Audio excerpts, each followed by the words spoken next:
За сутки в красную зону РКБ проходит до 300 человек. Это медперсонал.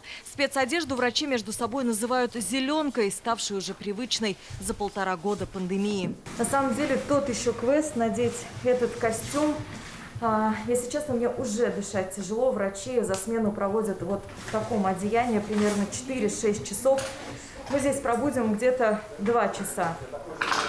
После тоже покажем, как мы будем выглядеть. В палатах многие лежат после реанимации. Почти у всех кислородные маски. Врачи постоянно рядом. Пациенты проводят здесь от 2 недель и больше. Каждый день в ковидный госпиталь РКБ обращаются 100-120 человек, говорят врачи. Примерно 40 из них госпитализируют. Такое состояние, когда не пожелаешь ни врагу, никому. Надежда уже идет на поправку. 3 недели назад ей поставили диагноз ковид. Поражение легких 60%.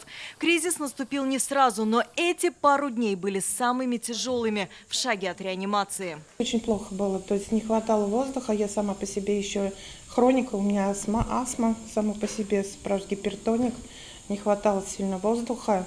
Врачи слаженной команды полностью пришли на помощь. Надежде под 60 лет. Еще год назад именно эта возрастная группа чаще всего попадала в ковид-госпитале. Сегодня здесь много молодых, и болезнь протекает так же тяжело, как и у пожилых. Они поступают достаточно тяжелые сейчас. Очень много молодежи поступает, 20, 30, 40, 50 лет. И в очень тяжелом состоянии могут поступить. Сил нет настолько, что многих пациентов часто кормят с ложки и даже учат ходить заново. Большинство пациентов непривитые, говорят врачи. Основная масса – это невакцинированные пациенты. И когда они поступают, мы переживаем, что не было вакцинации данной категории пациентов. Они поступают достаточно тяжелые сейчас. В провизорной реанимации находятся 5 пациентов, всего коек 7.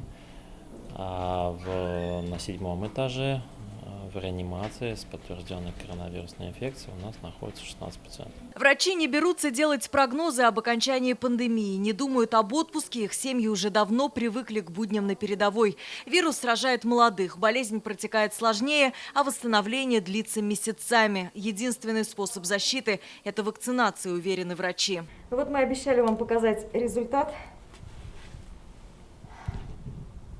Если честно, слезы просто наворачиваются на глазах. Покидая госпиталь РКБ, мы увидели родственников тех, кто не смог победить ковид. И таких в статистике не становится меньше. Алия Хайрудинова, Ленар Хузяхметов, ТНВ, Казань. Закажи рекламу на ТНВ. Телефон в Казани 5 705 100.